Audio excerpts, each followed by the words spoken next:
You're good with the numbers. You can close the books, tie out a reconciliation, and tell anyone exactly how a balance got to where it is. But the conversations about where the business is actually headed, the forecast, the big spending decisions, the story the CFO tells the boards, those tend to happen in a room you're not in. I spent 15 years in FP&A, and before I started teaching this for a living as a corporate trainer, I was in FP&A leadership roles at P&G, Unilever, and Squarespace through its IPO. I've hired accountants into FP&A, and I've watched them turn into some of the strongest analysts on the team. So here's what this video is going to do. I'll walk you through exactly how it made the move from accounting into FP&A, whether you're coming out of public accounting and audit, or you're a senior accountant already sitting inside a company. We'll cover 4 things: why you'd want to make this move in the first place, why your accounting background is a better starting point than you think, the skills you'll actually need to pick up, and then the 2 real paths to land the role. First, why move into FP&A at all? A lot of what accounting has traditionally rewarded is careful manual work. That's exactly the work AI is getting good at. Consolidation, pulling a specific cut of the data, moving numbers from a spreadsheet into a deck, even a first pass at a commentary. None of that disappears overnight, but the direction is pretty clear. The part of finance that's hard to automate is the part where you sit with a business partner, understand the decision they're trying to make, and help them make it. That's FP&A. The closer your work sits to a real decision, the safer it is. There's also the day-to-day. Accounting runs on a cycle. Close, reconcile, report, to do it again next month. Plenty of people like that rhythm, and there's nothing wrong with it. But if you've started to feel like you could run the close in your sleep, FP&A tends to be more varied. One week, you're rebuilding a forecast, the next you're pressure testing a pricing decision, the next you're helping a department head work out whether they can afford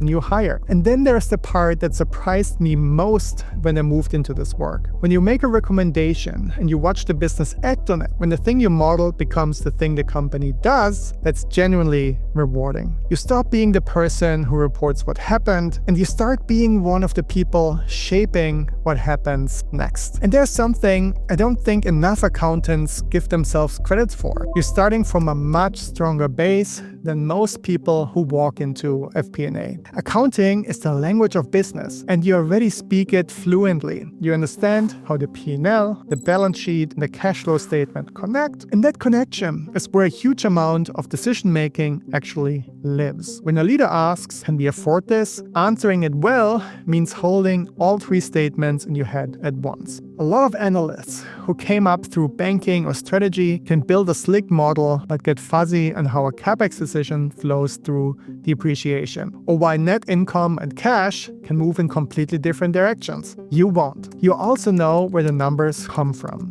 The chart of accounts, the account hierarchy, what's sitting behind a given line, how the entities roll up. In FP&A, that knowledge is gold. I've watched analysts spend 2 years slowly learning what a good accountant already knows on day 1. And the attention to detail you've built, that instinct to tie things out and not trust a number until it reconciles, doesn't go away when you move to FP&A. It becomes the thing that makes people trust your forecast. So this move isn't starting over. You're adding a new set of skills on top of a foundation that's already solid. Which brings us to the most important part of this video, what you actually need to learn to be good at FP&A. Let's start with the biggest one, because it's a mindset shift more than a skill. In accounting, your job is to be exactly right about what already happened. In FP&A, your job is to be useful about what's coming. Those 2 things reward different instincts. The accountant in you wants precision. A forecast doesn't reward precision the way the books do. A forecast that's roughly right and lands on time beats one that's perfectly modeled and shows up 2 weeks after the decision's already been made. Watch where that instinct trips people up. When there's a lot of uncertainty, say a big shift in the market, the reflex is to build a more complex model. More variables, more assumptions, try to engineer the uncertainty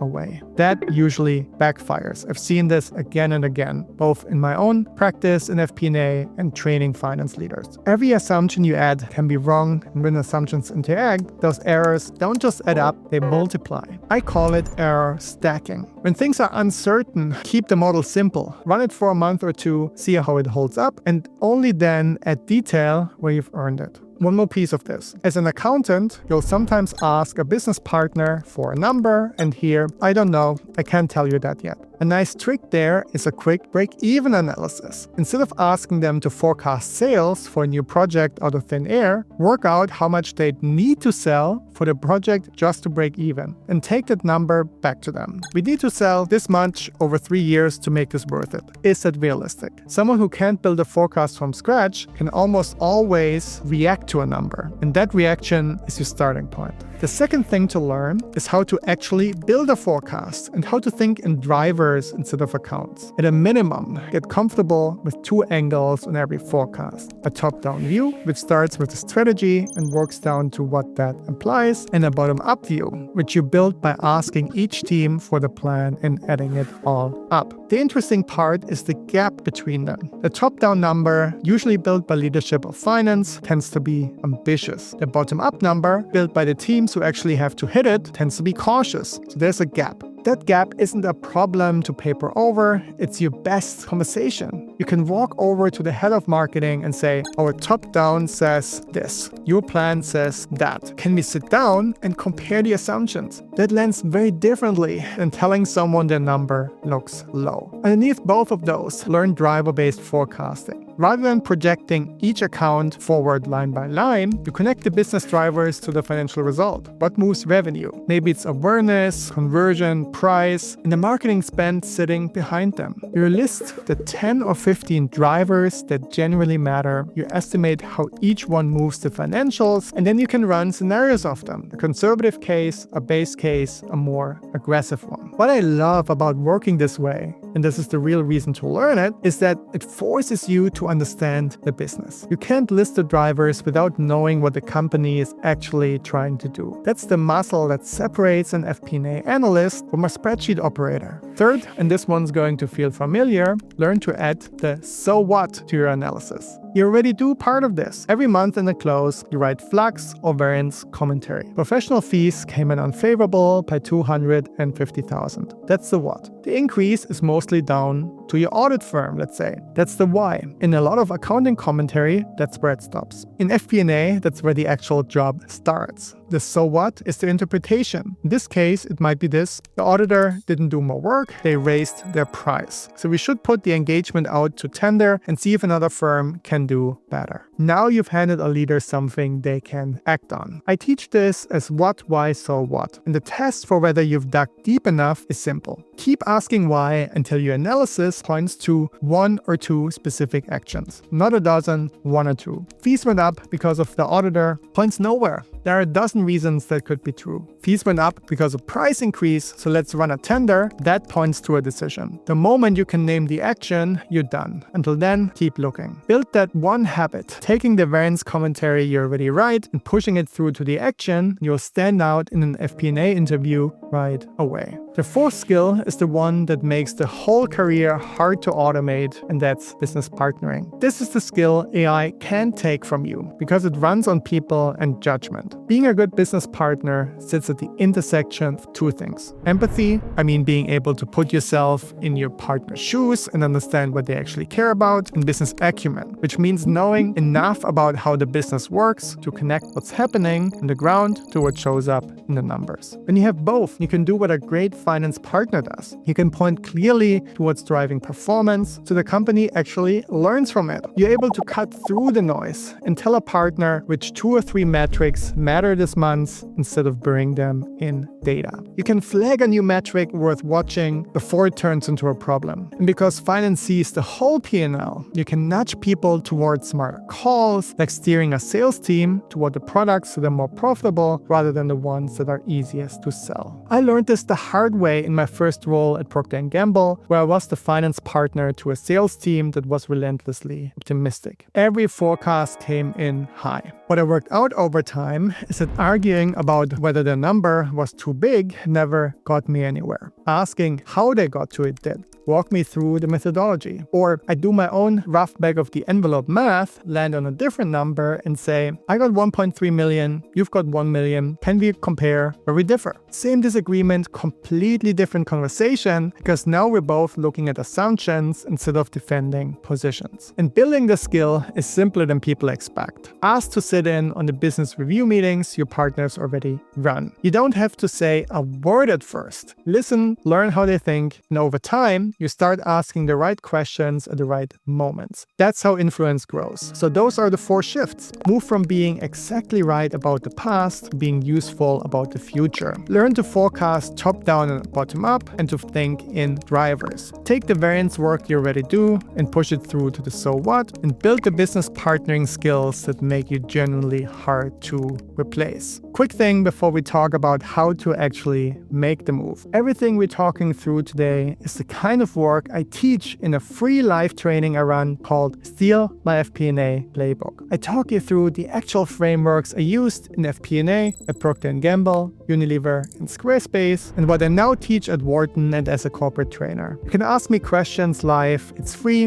and the link to register is the first one in the description. Okay, back to it. So let's say you're sold about moving into FP&A. How do you actually make the move? There are 2 paths, and they call for different game plans. The first path is the internal transfer, and honestly, it's the one I'd point most accountants toward. The idea is to take an accounting role at a company that also has a sizable, dedicated FP&A team. Once you're in, you volunteer. Offer to help with the budget cycle. Ask the FP&A team what they actually do with the data you send them, because you'll often find they're reworking it by hand, and you can save them hours, which makes you the accountant they love working with. Sit in on their planning meetings. What you're really doing there is 2 things at once. You're getting reps on real FP&A work, and you're building relationships with the FP&A leaders who can make an internal move happen when a seat opens up. Inside the same company, with a track record people can already see, that move is a lot easier than it looks from the outside. The second path is to apply straight into an FP&A role. This can absolutely work, and the whole game here is your resume and how you talk about your experience. The mistake is describing yourself as a list of accounting tasks, reconcile accounts, prepare journal entries, support at the close. That tells an FP&A hiring manager nothing about whether you can do the job. Instead, lead with the work you've already done that looks like FP&A, and there's more of it than you'd guess. The variance commentary you write every month, especially anytime you carried it through to a recommendation. Any involvement you've had in the budget or the forecast, any model you've built, anytime you partnered with a department outside finance and helped them make a call, any process you automated or simplified. Then frame every one of those around the decision it drove or the outcome it created, not the task you completed. Build a driver-based view of marketing spend that fed the quarterly reforecast is great. Maintained spreadsheet isn't. If you look at that list and realize you don't have many of those examples yet, that's your signal to go back to path 1 for a while and create them. Let me leave you with this. An accountant who closes these 4 gaps becomes more than a capable analyst. You become the one who understands how the numbers are really built, which is something a lot of FP&A people never fully learn. Your accounting background is your biggest edge in making this move, so don't play it down. If this was useful, here's your next step.